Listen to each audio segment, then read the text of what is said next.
Yeah, good afternoon. This is Stephen and Cecilia's your TV show. Before we get started today, I was informed from a few of my friends that a while back ago there was a injury up at the belly of Gear Towers and one over by Stairway. And I just have to say that I am so disappointed in Brockton Area Transit.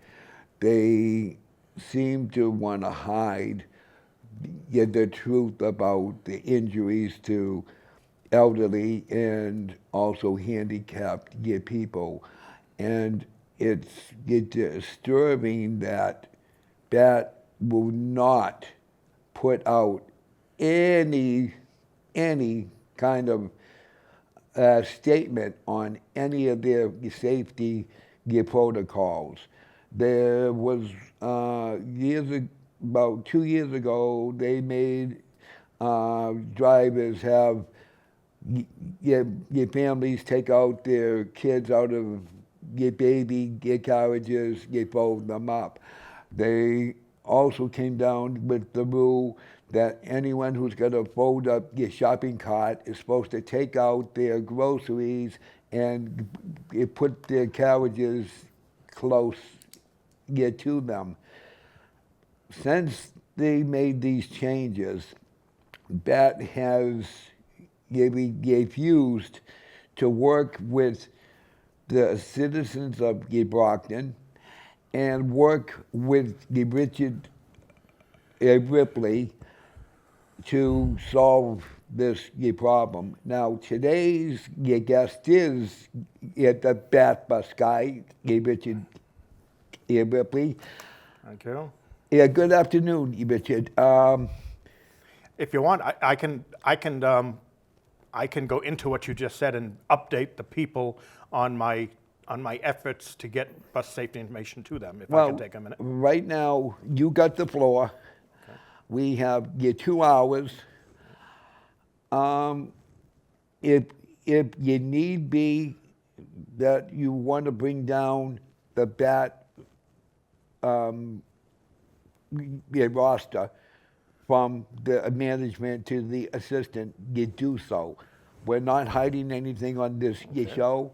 If you feel like you have to use a little bit of your language, there is one area, but I've come up with a new word to use. You do so, because on my show, anything goes. Okay. So it's all yours.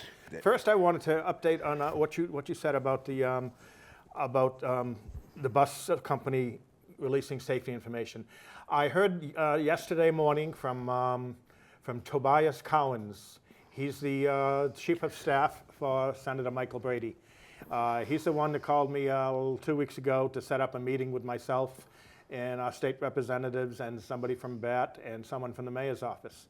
Right now, it's where it stands is we have someone from the mayor's office who's agreed to come. We have Michael Lambert, who I want to say is 99% there, will come.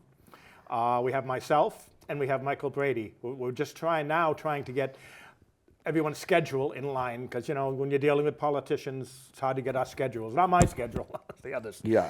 And as far as Tobias Cowens, Michael Brady's chief of staff, he has contacted the BAT union, the BAT bus drivers union. So they're involved in these negotiations to try to get safety information out to the public.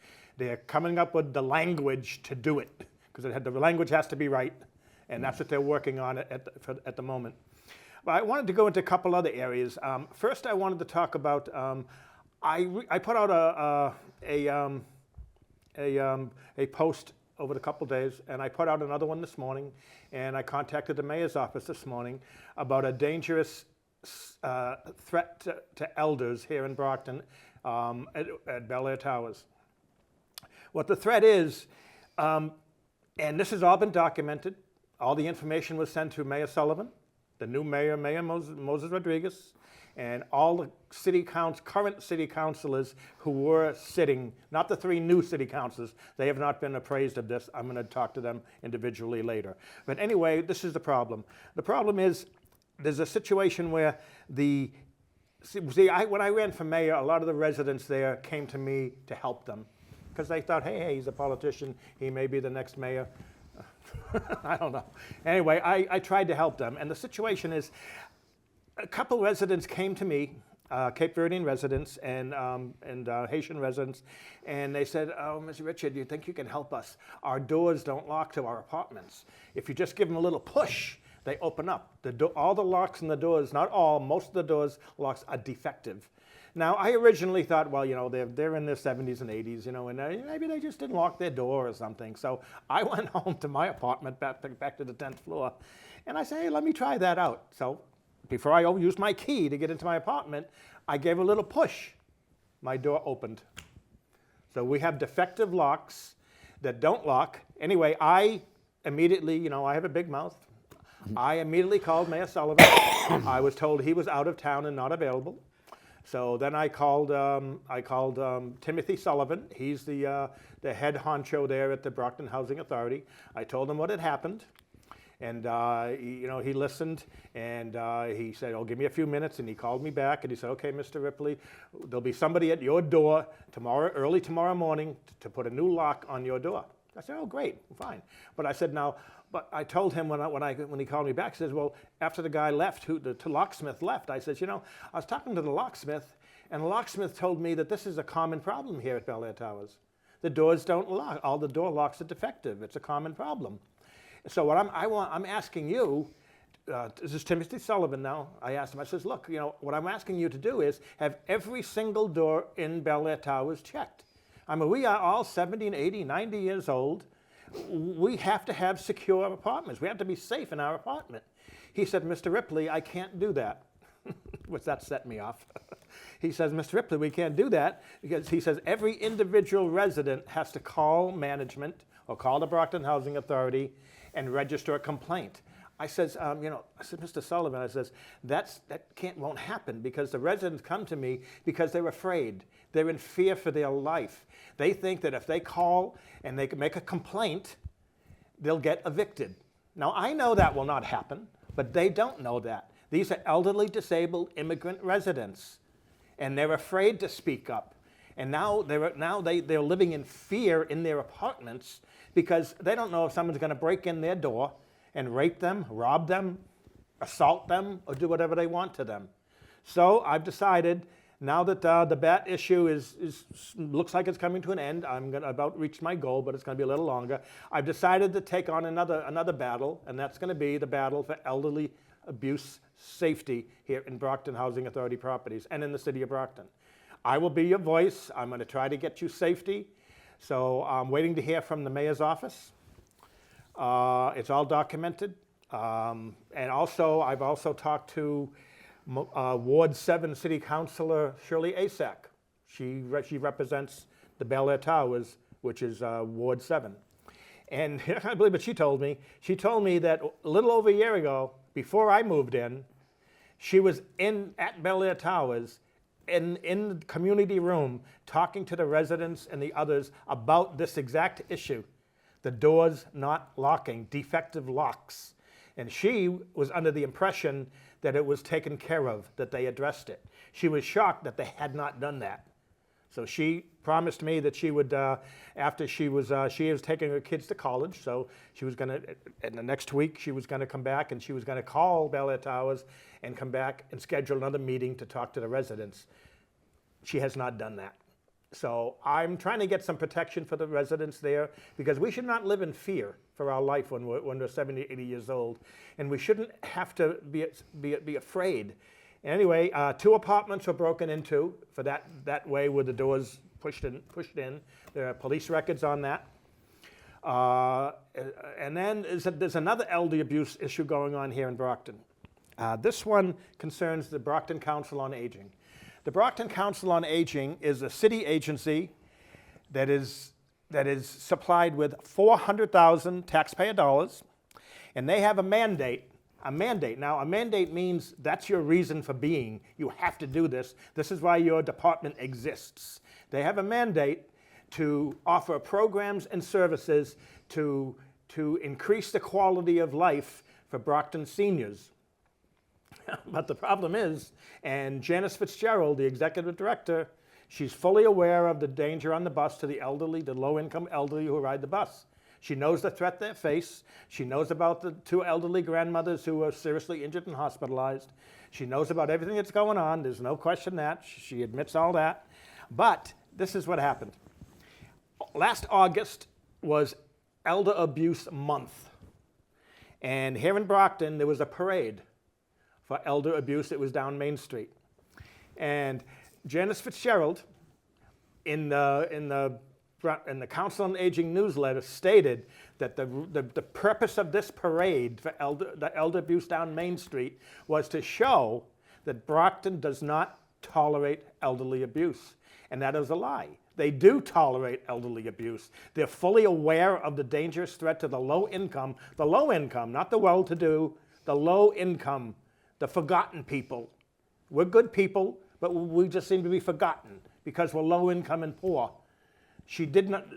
She's never once had a program at the Council on Aging to address the needs of the low income elderly who ride the buses. Not just ride the buses, just the low income in the city. She's never had a program to help them. She's never had people there speaking. She's never put anything in their monthly newsletter. She's never addressed the issue to improve their quality of life.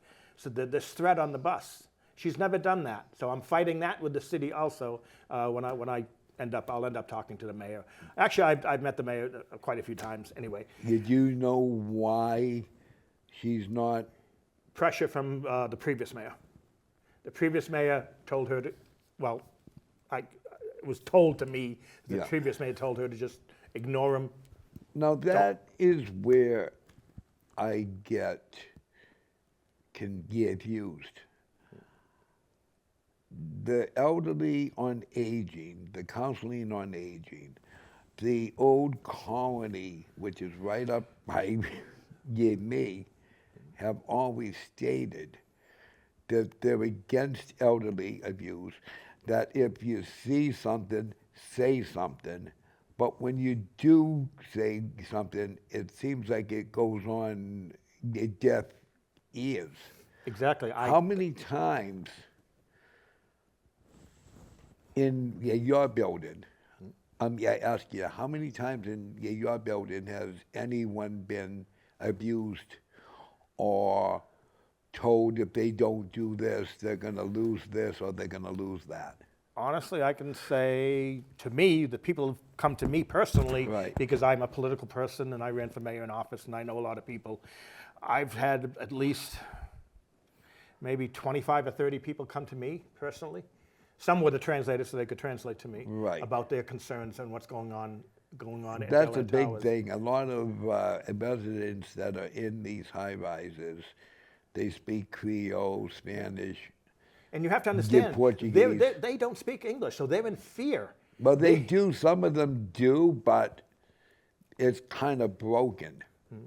So it's kind of like their English is broken. It's not like you're coming over from England. England, their languages are almost the same as ours, but they have a hard time understanding us when we're over there.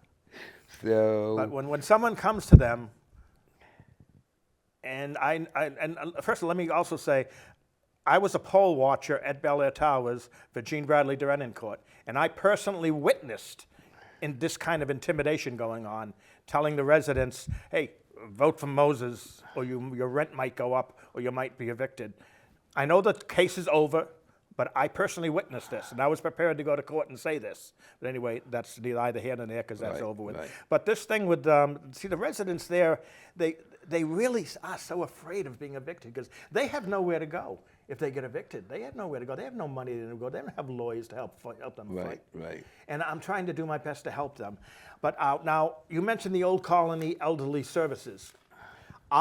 This thing with the Elder Abuse Parade last August and about the fact that the Council on Aging was aware but never had developed any programs or services to help our quality of life.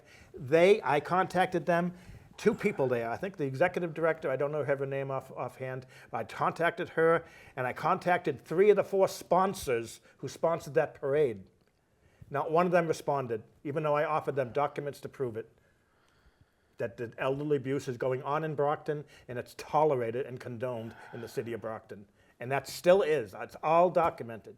All completely documented, but they just look the other way. They think nobody's going to care, but I'm going to make a major push on this soon. I also wanted to address, I don't have her name, I think it was Mary something. She contacted me today through a chat. In fact, we set up a chat so we can talk. But anyway, she's from BAMSI. That's the Brockton area multi. Yeah, it's BAMSI, Brockton area, multi-services. Okay, and she and I are going to talk because she works for BAMSI, and she's interested in hearing from me what is going on and seeing the documents. So I'm hoping she's someone in a position where she might be able to help me get this issue addressed. Well, there is a gentleman that works for BAMSI. He's over where the Social Security office is, and he's like the bigwig of BAMSI. He's one of them. And Maya can... Do you have his name? Yeah, his name is... Later on, give me his name and I'll give him a call. Yeah, his name is Peter, but his secretary has helped me out quite a bit. I had him on the show a few months ago, and we talked about the services that BAMSI provides and what they do for outreach programs. And he sat right there where you are, and he answered every question. He is concerned, as I talked to him off the camera, he is concerned because he has multiple clients that live on their own with other roommates. They do take buses, and he hears from the clients that the drivers, they don't wait until they sit down. They don't ask them if they need any assistance. So he's concerned because he's someone I need to talk to because I have the actual documents, not just what you want to say. I have documents to prove everything. He would be the one. I got the lady I talked to. Her name's Sarah. She's the one who can get in touch with Peter, and they'll get right back to you. I mean, make sure before I leave, make sure you get me that information. Yes, I will do that. As I said, we have a brand new mayor, Moses Rodriguez. Moses, this is coming from a gentleman that I spoke to you in the city hall. We really would love your support on all of these issues with that, elderly abuse, because one day you're going to be where where I am. You're going to be living in a rent-controlled apartment. You're going to be taking the buses. You're going to see the dangers that me, Richard, you see each and every day. And we will love you to please help us out. And we can't stress this enough. Safety in Brockton is a must. You took an oath to serve the people. Well, we're not here to serve you. You're here to take care of us. If you can't take care of us, then I think it's time for you to turn the reins over to somebody who will. Yeah, sorry about that, Richard. No, what I wanted to say on that is first, I wanted to let the people know about Brockton area transit. 10 days ago, in fact, this will be your case, I sent a Freedom of Information request to Michael Lambert at VAT. Yesterday was the 10th day. They did not respond. So today, I took it a step further. I took it to the Massachusetts Attorney General's Secretary of State's office. Now they have to contact VAT and find out what's going on. So they're still refusing to release information, even legal information, after you file a freedom of information request. And I want to say too also, it's proof of what I'm trying to do. I've sent a freedom of information request. No elderly person in Brockton, whether it's myself or Stephen or anyone else, should have to send a freedom of information request, take legal action to get simple safety information from the local bus company. That to me proves that they don't care about bus safety. So now it's in the hands of the Secretary of State, so I don't know that procedure now, where it goes from there, but I'll keep Stephen updated on what's going on. And then I wanted to bring up, let me find it here in my phone. It's something I did, anyway, I know basically what it was. When Moses had his inaugural ball last Saturday night, I didn't go, but I watched his speech online. And he said, this is really good. He said, we're going to be a city that that addresses our problems. We're not going to turn away anymore. We're going to face our problems head on. So my reason for contacting his office today was to test that out. You said we're going to face our problems. We're not going to hide behind them anymore. So I've given you documented proof of threats on the bus. I've given you documented proof of elderly abuse in our city. What are you going to do? Was that all just happy talk, or are you going to actually do something? The ball is in your court now. So we'll see what he does. Yeah, true. And I wanted to, before we go any further, I want to take a quick minute here and address Gene Bradley Derencourt's yesterday when he went to court and he withdrew his fight for the recount and all that. I originally was a supporter of Bradley Derencourt.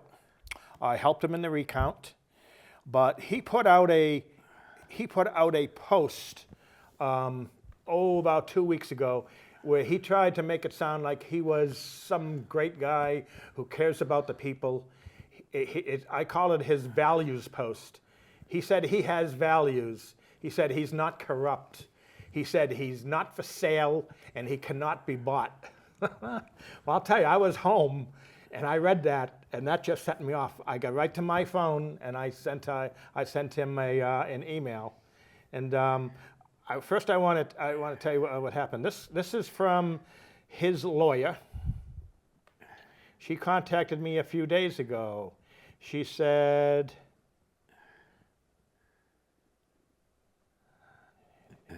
she says, "Hi, Richard.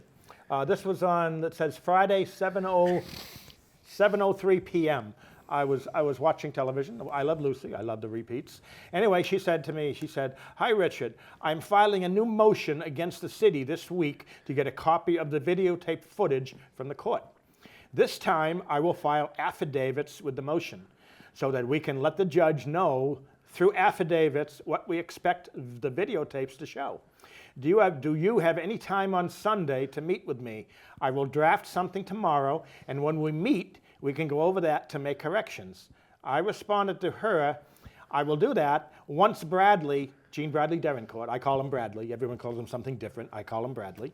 Anyway, I said once Bradley sends me an email stating that he was wrong for remaining silent for 2 years about the illegal, dangerous, ongoing public safety threat on BAT buses that resulted in 2 of his own constituents, elderly disabled grandmothers, being seriously injured and hospitalized, and when my friend Stephen Clay had his life threatened by 2 BAT bus drivers, and when 161 other Brocktonians, that number is up to almost 170 now, by the way, had their life and safety threatened by BAT bus drivers, when Bradley was a sitting city councilor at large for 2 years. Then, and only then, I will meet with you.' I said, 'Mary, please understand, Bradley, by remaining silent while his own constituents were being seriously injured and terrorized by bus drivers, is proof that he is no better than Moses Rodriguez.' She responded, 'Well, I would definitely dispute that he's no better than Moses. Moses cheats and doesn't help, but I understand your position and will talk to one of our other witnesses. I'm volunteering a lot of time and I don't have I don't have, and I don't want to get in the middle of anything else between you and Bradley, so you and Bradley will have to work these issues out. I responded, very good. I'm sorry, but the fact that Bradley does not care if his constituents live or die is a problem for me, and I cannot support him any longer. And that's where our conversation ended. But as far as Bradley pulling out, first of all, his reason for pulling out, and this is my opinion now, I have nothing to back anything up. It's my opinion on what I know, what I've heard from others, and my conversation with Bradley and his lawyers and some other people. His reason for pulling out does not hold water. Bradley does not care how much it would cost the city to fight a lawsuit. He doesn't care about that, trust me. And I believe it was because maybe the videotapes would, when they were released by the city, there's a way they can play with them to make it look cloudy so you can't see what's actually going on. Because they were counting on that video of Moses' wife at South Middle School, and I think the city did something to the tapes. I can't prove that. But anyway, as far as Bradley Davenport, I mean, I just want the people to know that while he's not as bad as Moses, he's not who he wants you to think he is. He's also corrupt. He doesn't care about your safety. He's got one goal, to be mayor and to do things. But now I will say he would probably do things that would help the people more because he's from a different generation and he does care a bit more, not a lot, but a bit more, and he's not as bad as Moses. But as far as the general Bradley Davenport, I'm sorry, but he does not care about you or me or anybody else. He wants you to think that, but he doesn't. And the fact that he refused to respond for 2 straight years when he was a sitting city councilor, even when I brought my camera to the city council at the end of the city council meeting and refused to respond, that tells me that he was bought by somebody to stay silent and to not speak. Because I showed him the documents. He knew it was true. So he was bought by somebody. And I'll leave it there. Yeah, this is what my show's about. Having people just say what they feel, what they think, and that's why I wanted you on, because I've been on your show like 3 different times already, and I see that we've made some sort of progress in all of, well, you've done most of the legwork, but I see you as a crime fighter for Brockton. I call myself an investigative reporter now because instead of calling yourself the bus guy, you should name your show Richard Ripley, the crime fighter of Brockton. I might try that. I'll see how that works out. Yeah. Because once every time I turn issue around, you're fighting the city hall. You're fighting nobody else will. The bad company. I mean, I wish I could do that, but I will say, I wish I could do what you do, but there's times I got the nerve, and there's times I'm like, oh, really? Should I do this? Should I try? Just like when I ran, I was afraid. Everyone's afraid the first time you run for office. When I ran the first time 2 years ago against Sullivan, it was my first time ever my foray into politics. But I tried. You get there, you speak, you just say it, you defend yourself, you fight, you try to make things better. You do what you can do to try to make the city better.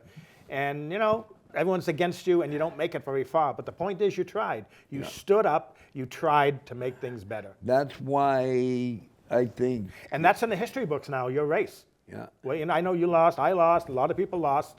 That's in the history books for anyone years from now who wants to, when another election comes up. We're in the history books. Yeah, we are. We're the crime fighters of Brockton. Just like Batman and Robin were the crime fighters of Gotham. You and I are the Batman and Robin of Brockton. We're the ones that won't stay still. We're the ones that will keep on going. Even if the chips are down, we get back up. Yeah, let me say to Moses Rodriguez right now, how you doing, Moses? You know how tenacious I am. I don't give up. You cannot scare me. I'm not going anywhere. If I have to fight you every day you're in office, I will do that. That's up to you. Now, the issues I'm trying to fight with you, you know they're all documented, you know they're true, so eventually you're going to have to face them. If I have to bring cameras to the mayor's office, if I have to bring protesters with picket signs, if I have to bring a group of wheelchair residents who have been threatened on the bus with picket signs to your office, I'll do that. I'll do whatever you force me to do. I don't want to do all that. I mean, I did it to Sullivan. If I have to do it to you, I'll do it to you too. But I just want to sit down, have a conversation. Let's put everything that's happened behind us, and let's go head on and face our problems, like you said in your inaugural ball address. You said, we're not going to be a city that hides behind our problems. We're going to face our problems. Well, this is your chance. Let's face the problems. You know my contact information. Everyone in your office knows it. He also said, in his speech at your city hall, that when we all left together, we left as a community standing for purpose. So hopefully that comment he made will reign with the people and will resonate with people, because when he said at the end of the day, we all leave as a community, we all leave as one city, we all walked out. Mm-hmm. He approached me later and he said, give Mr. Clay, I know you want to be on a committee.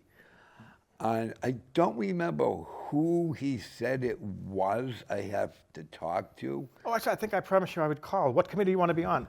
I want to be on something like for veterans?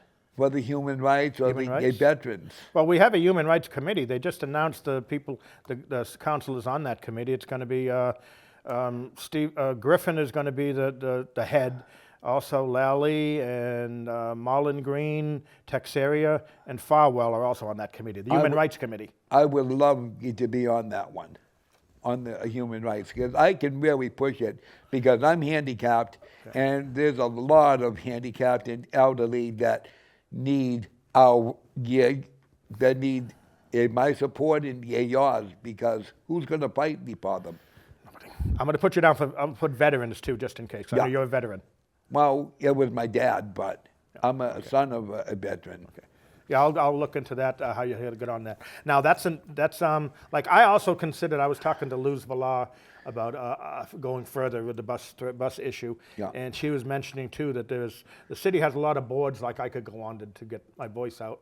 So I was thinking of that too, so I may eventually do that, but I don't know. We'll see how far I get on this, but well, I got a lot of irons, and I got 3 things going on with the bat now. Within the next month to 2 months, the bat issue should be done. I should have everything that I can do. I'm going to get the city to get the information out, put it on websites, share it with community centers. Battle is going to mine is going to be elderly abuse. I'll help you with yours too. Our next battle together is going to be elderly abuse, because that was one of my main things on my when I ran for councilor at Lodge. Public safety, holding cops accountable for where they are, not turning their back on a citizen that needed help. I'm in the battle with you all the way through. So, to the great citizens of Brockton, when you see this broadcast, just take it to heart that what Richard and I say is all for your safety and ours. We are going to be the crime fighters of Brockton. We might change our name to that to Richard and Steve the crime fighters, I don't know. But we are here for you, your citizens. We are your voice. We are your backbone, and we will not stop until we get our mayor to basically listen to us. And because you've been a crime fighter for the citizens, this is just my way of saying thank you for all that you've actually done here in Brockton. Thank you, Stephen. Let's see, it says, question of appreciation, Citizen Driver Richard Ripley, Bat Bus Guy.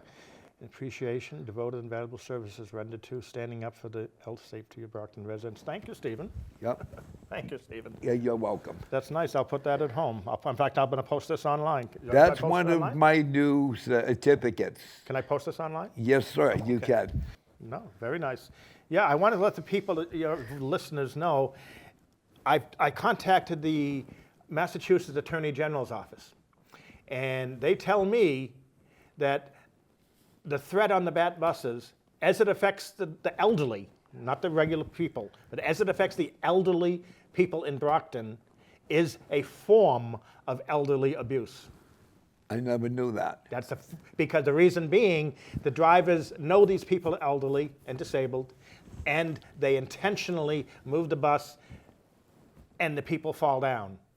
That makes it a form of elderly abuse, because they need to have policies that state the driver won't move the bus until you sit. And that's the biggest sticking point right now, actually, with my negotiations with Brady and the bus drivers union and Michael Lambert at BAT and the city is they are adamant that the signs on the bus are okay, but they're not okay because there's a communication barrier. When you speak to the driver, that you have to have communication. If you can't have two-way communication, it's not a safety policy. So, right. I know a lot of the drivers aren't versed in Creole, Spanish, Portuguese. Some of them are. You just named two of the four main languages in Brockton. Some of them are, but a lot of the drivers don't understand a lot of these people. And they don't want to. And they want to keep the buses moving. It's like in your instance, when you told me, I think it was December 4th or December 11th, when the driver told you, I don't have time to strap you in because you have to get to the terminal. That was December the 4th. December 11th, he only clipped in one side here, and that was it. But by him saying that he didn't have time to secure you, which is a violation of the Americans with the Disabilities Act. Right. By him saying that, and it being caught on the bus tapes, he put himself into jeopardy. That made it an intentional violation. Right. It was not a mistake like Representative Michelle Dubois tried to make it sound. It was not the driver's mistake that he forgot to secure you. The voice was there on the audio. He stated he did not have time because he needed to get back to the terminal. That makes it an intentional violation of the Americans with Disabilities Act, which is much, much, much more serious. A mistake is a mistake. You can forget a mistake. Okay, he made a mistake, fine and dandy, let's go back to normal. Right. But he intentionally did that. Intentionally. Right. That's important to remember. Yes, absolutely.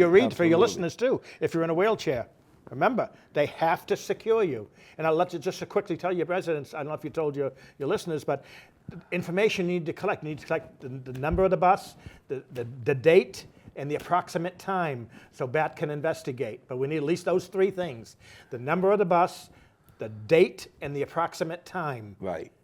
And they can basically figure out what happened once they have that. But they need those three things. Use your phone, put it in your phone. Use your phone, take a picture of the bus. The bus numbers are there on the inside. But they need that information. And don't be afraid to collect it. You can take pictures on the bus. The law states that when you're out in public, you have no reason. You can be photographed. You have no privacy. You can be photographed. Just go down any street in Brockton or Boston or Quincy. There's cameras everywhere. And you Yeah. can't go anywhere without being on camera. Right, right. So to all my listeners, to all of the people that hear this broadcast, please take heed to what we say, because we're here to help you. And just remember, the officials on the school board, the counselors, your city, your counselors, the counselors at your lodge, they're in the mayor's pocket. So you need to contact your representative and say enough is enough. So saying this, from the Stephen and Cecelia TV show, I bid you a do and a good farewell, and I'll see you on the next broadcast, which will be with Jeff Chanel, your city councilor at your lodge from Ward 5. That will be on the 21st of this month. So from Studio B and from Brockton Community Access, who are great supporters of us here in Brockton, we all thank you so much. Have a great day, folks.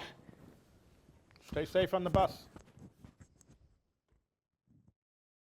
I could while away the hours, conferring with the flowers, consulting with the rain.